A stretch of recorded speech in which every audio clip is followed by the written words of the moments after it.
The rain-washed morning light poured through the towering windows of Arcton Heights, the most intimidating corporate building in the entire city. Employees rushed through its glass doors as if the world depended on every step they took. But amid the perfectly tailored suits and polished shoes, a man who didn't quite fit the scene stood almost motionless, gripping a worn-out messenger bag and trying to steady his breathing, because one wrong breath could cost him everything. His name was Rowan Hale, a single dad, a technician barely getting by, and today he had only one chance, one job request, one lifeline left.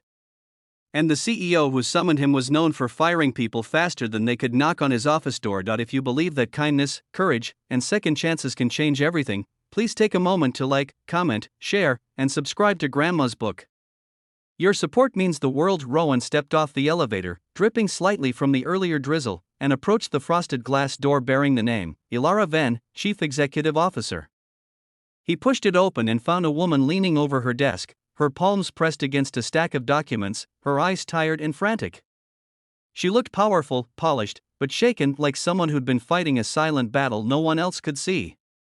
When she finally looked up, the first thing she said wasn't a greeting. "Please, just make it fast," she whispered. The words struck Rowan harder than he expected. Not because she was impatient, but because he recognized that tone, that quiet desperation of someone pretending they were still in control. He'd lived that way for years after losing his wife. It was the voice of someone holding the world together with trembling fingers. Her computer system had crashed, shutting down an entire project launch scheduled for noon. Hundreds of employees were depending on her. Investors were watching. Her job, possibly her future, hung in the balance. And Rowan, the technician from a tiny repair shop, was her final hope. His hands shook slightly as he approached the malfunctioning hardware, not from fear of the device, but fear of failure. Rent was overdue, his daughter Lila needed medicine for her asthma, and this job was supposed to cover both. But now, with the CEO staring at him like the world was burning, the pressure felt unbearable. He knelt by the computer tower, and as he leaned forward, he felt the cold air-conditioned wind hit the damp back of his shirt. Embarrassing.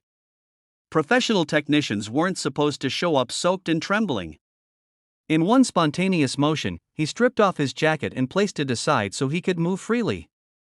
The moment he did, Ilara froze. Rowan wasn't aware of it at first, but his entire posture changed. Without the jacket, without the mask, he suddenly looked like someone who had fought too many battles and survived every single one. A faint scar across his forearm, the quiet determination in his shoulders, the calm intensity in his eyes, they painted a picture of a man who wouldn't break, no matter how heavy the pressure became. Ilara's panic softened. Something about him made her feel safe, in a way she couldn't explain. Rowan worked quickly, his fingers moving with disciplined precision. He rerouted connections, bypassed corrupted systems, and rebuilt damaged files from fragments most technicians would have dismissed as irrecoverable. Sweat formed on his brows, not from the work, but from the question echoing in his mind: what if I fail? What if this is the job I needed most, and I ruin it? As he worked, he noticed things the CEO never admitted: the untouched breakfast on her side table, the shaking in her hands as she tried to pick up her pen, the red rims around her eyes. She looked like someone who had slept 3 hours in 3 days. Someone trying to carry a city on her back. Someone alone. He didn't speak. She didn't either. But in that silent office, two people carrying completely different worlds somehow felt the other's weight. Then, suddenly, the system beeped. The screen lit up with restored files, glowing green indicators, and a recovered project timeline. Rowan blinked, barely believing it worked on the first attempt. Ilara gasped, a soft, breaking sound that wasn't corporate or controlled. You saved it," she said quietly. Rowan exhaled, feeling the tightness in his chest slowly unspool. He hadn't failed. Not this time, but then something unexpected happened.